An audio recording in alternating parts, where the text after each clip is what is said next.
Hello friends, welcome back to my YouTube channel. तो friends, आप देख रहे हैं दो दिल एक जान। तो फ्रेंड्स, आप आगे देखेंगे कि सत्या ईशु के साथ जाता है। ईशु अपनी दीदू को ढूंढते है पर वो नहीं मिलती है। तो वो सोचता है कि अभी गई कहाँ, अभी तो आपकी दीदू यहीं पर थी, पता नहीं कैसे गायब हो जाती है। और फिर वो उसकी दीदू के बारे में पूछता है। तो फिर ईशु कहता है मैं जाता हूँ, और फिर वो जाता है। इधर सत्या दीदू को उसकी ढूंढ रहा होता है। इधर फिर उसकी नज़र रघु पे पड़ती है। रघु के साथ वो किसी लड़की का हाथ देखता है। वो समझ जाता है कि रघु अपनी मिस कॉल के साथ में है। और फिर इधर रघु अपनी मिस कॉल के साथ होता है। वो कहता है किसके लिए। इतने में वहाँ से अंतरा जाती है। वो ये कहती है कि फिर कभी यहाँ पर चौक है। उसका जाना होता है। उधर सत्या का आना। सत्या कहता है कि ये तुम्हारी गर्लफ्रेंड थी ना, मिस कॉल, और तुम अपनी मिस कॉल का डिस्क्रिप्शन दो ना, थोड़ा सा बताओ।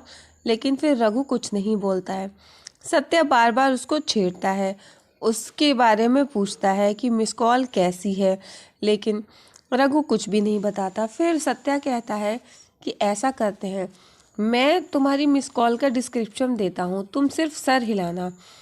तुम्हारी मिस कॉल पतली है, लंबी है, बाल भी लंबे हैं। और फिर वो देखने लगता है रघु। और फिर वो कहता है तुम्हारी मिस कॉल तो बहुत अच्छी आइटम है यार, एक बार मिलवाओ ना। साहिब बार बार मिस कॉल के बारे में उल्टी सीधी बातें करता है जो कि रघु को अच्छी नहीं लगती हैं। और वो ये कहता है कि तुम क्या करोगे अगर मैं तुम्हारी मिस कॉल के बारे में बताऊं, कुछ बोलूं। तो रघु बार बार मना करता है कि उसके बारे में कोई बात मत करो, मुझे उसके बारे में कोई बात नहीं करनी है। तो फिर साहिब कहता है कि क्यों नहीं बात करनी, मुझे तो बात करनी है। और फिर साहिब बार बार उसके बारे में गलत सलत बातें करता है जो कि रघु को नहीं अच्छा लगता है। रघु कहता है कि देख, उसके बारे में कोई बात मत कर, लेकिन वो नहीं मानता है। सत्या बार बार उसके बारे में ही बात करता है और रघु को गुस्सा आ जाता है। और फिर साहिब कहता है कि तू क्या करेगा अगर मैं तेरी मिस कॉल के बारे में बात करूं। तो फिर रघु एक घूंसा मार देता है। फिर साहिब को गुस्सा आ जाता है और वो कहता है कि मैं तो बात करूंगा, तू क्या कर लेगा, बता मुझे क्या कर लेगा। रघु को और गुस्सा आता है, वो फिर से हाथ चला देता है। और इधर रघु और साहेब में हाथापाई शुरू हो जाती है, एक दूसरे में मारपीट शुरू हो जाती है। रघु साहेब को मारता है और फिर साहेब रघु को मारता है। दोनों लोग एक दूसरे को मारते हैं। इधर एक आदमी भागता हुआ जा रहा होता है, कहता है कि बस्ती में लड़ाई हो गई, लड़ाई हो गई। और इतने में ये बात अंतरा भी सुन लेती है।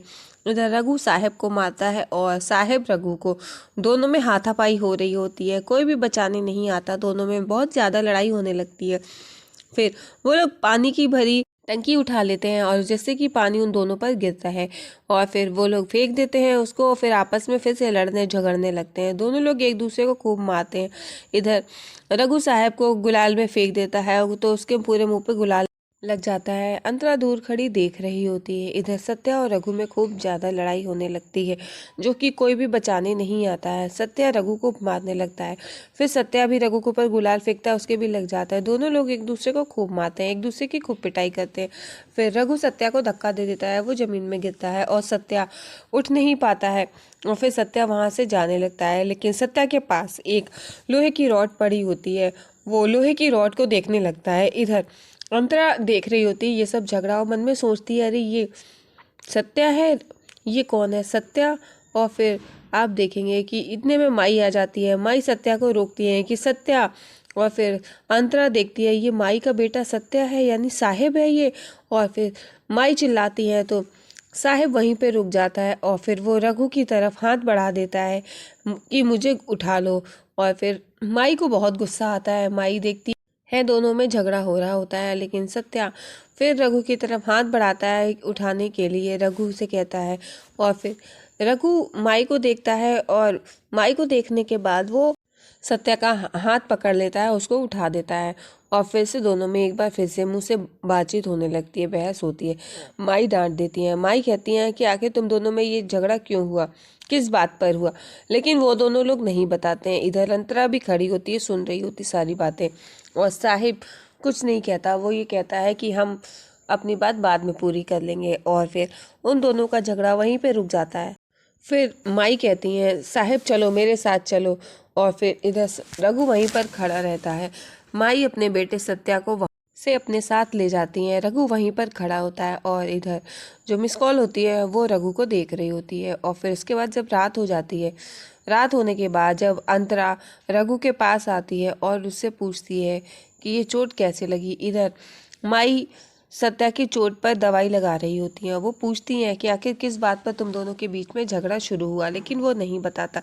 माई पट्टी करना चाहती हैं तो सत्या कहता है कि कुछ जख्म अच्छे लगते हैं और ये मुझे अच्छा लग रहा है। इसको देखने से अपने जख्म का एहसास होता है और दिल में दुश्मनी का एहसास होता है, दर्द बना रहता है। तो याद आता है कि ये किस तरह का दर्द है और फिर वो चुप हो जाता है। यहाँ पर माई कहती है कि तू बताएगा नहीं, आखिर ये सब हुआ कैसे, किस बात पर हुआ? अपनी माई को तो बता दे। लेकिन यहाँ पे साहिब कहता है कि माई पहले तू माँ तो बन जा, उसके बाद बताऊंगा। और फिर वहाँ पे दया माई चुपचाप खड़ी रहती, कुछ नहीं बोलती। और फिर साहिब जब कहता है कि आप जाओ, मुझे मेरे हाल पर छोड़ दो, मैं बिल्कुल ठीक हूँ, और फिर वो चली जाती है। इधर सत्या अपनी चोट को देख रहा होता है और फिर वो सोचता है कि अच्छा, इसका मतलब है कि रघु अपनी मिस कॉल से बहुत प्यार करता है। इधर अंतरा रघु के पास आती है, रघु की चोट पर दवाई लगा रही होती है। वो पूछती है कि आखिर ये झगड़ा कैसे हुआ, किस बात पर हुआ, बताते क्यों नहीं हो रघु, मुझे बताओ। लेकिन रघु अंतरा को कुछ नहीं बताता। अंतरा बार बार पूछती है कि बताओ ना रघु, आखिर ये झगड़ा किस बात पर हुआ, मुझे नहीं बताओगे, तुम दोनों में ऐसी क्या बात हो गई कि इतना झगड़ा होने लगा। तो रघु नहीं बताता है। वो कहता है कि मिस कॉल, तू इस बारे में कोई बात मत कर और तू कम बोला कर, ज़्यादा मत बोल। मैंने तुझसे कह दिया ना कि तेरे मतलब की बात नहीं है, कोई बात नहीं है। तो वो डांट देता है अंतरा को। तो अंतरा चुप हो जाती है। वो कहती है कि ठीक है, मैं तुमसे कुछ भी नहीं पूछूंगी, और तुम्हें क्या लगता है कि तुम नहीं बताओगे तो पता नहीं चलेगा, अब मैं तुम्हें पूछूंगी ही नहीं। और फिर उसे भी गुस्सा आ जाता है। और फिर इधर आप देखेंगे अंतरा वहाँ से चली जाती है रघु के पट्टी बांधने के बाद, और रघु भी वहाँ से जाता है। इधर मचमच देखता है और जब रघु चला जाता है, मचमच अंतरा के पास जाता है। वो कहता है कि अरे तुमको रघु भाई पे गुस्सा नहीं करना चाहिए था।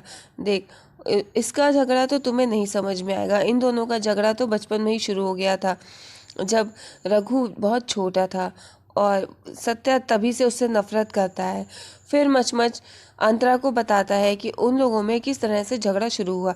एक बार माई ने साहेब को और रघु को हम लोगों को रेस लगाने के लिए कहा। उसने कहा जो अपनी माई के पास सबसे पहले आएगा वही जीतेगा, वही अपने माँ का सच्चा बेटा होगा। तो रघु रेस जीत जाता है और आ जाता है।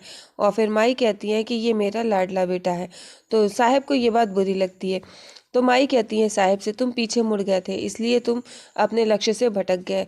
तुम सामने देखो, तभी तुम अपने लक्ष्य तक पहुंच पाओगे, और रघु से कुछ सीखो। रघु देखो बिल्कुल अपने लक्ष्य पर डटा रहा, उसने पीछे मुड़ के भी नहीं देखा। बस इसी बात से उसने सबके दिल में तो जगह बना ली, लेकिन साहिब के दिल में उसने नफरत बना ली, और तब से आज तक वो नफरत बनी हुई है, वो कम नहीं हुई। तो अंतरा कहती तो अच्छा ये बात है, तो फिर मुझे नहीं पता था। तो फिर मचमच कहता वो तुमको क्या बताता, और इस बारे में क्या बताता तुमको, उसको नहीं लगा कि तुम्हें बताना चाहिए। वो तुमको किसी भी तरह के दर्द और तकलीफ नहीं देना चाहता। इधर सुबह होती है तो साहब डाइनिंग टेबल पर आकर के नाश्ता करने के लिए बैठ जाता है। वो अपनी प्लेट लगाता है और नाश्ता करना स्टार्ट कर देता है। इतने में रघु वहाँ से निकलता है।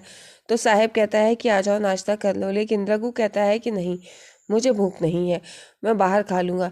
तो फिर साहब कहता है कि यहाँ ही खा लो, ये फ्री का है, बाहर जाकर के खाओगे तो तुम्हारे पैसे लगेंगे, यहाँ पर कम से कम तुम्हें पैसे तो नहीं देने होंगे। और रघु को ये बात सुनकर बहुत बुरा लगता है, लेकिन वो साहब से कुछ नहीं कहता है।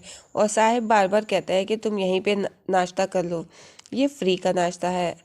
तो फिर रघु कहता है कि नहीं, आप करो, मैं बाहर कर लूँगा। और साहब बार बार उसको कुरेद रहा होता है। वो ये कहता है कि रात को हमारी बात पूरी नहीं हुई थी, अधूरी रह गई थी, तो मैं आज तुमसे पूछ रहा था मिस कॉल के बारे में, तो बताओ ना अपनी मिस कॉल के बारे में, कैसी है वो। तो फिर रघु को फिर से गुस्सा आ जाता है और वो खड़ा हो जाता है। इतने में सत्या कहता है कि क्या हो गया, तुम ऐसे कैसे खड़े हो गए। तो फिर वो कुछ नहीं बोलता है और वो ये कहता है कि तू मिस कॉल के बारे में कोई बात मत कर, और मैं नहीं चाहता उसके बारे में तू कोई बात कर, मुझे बिल्कुल पसंद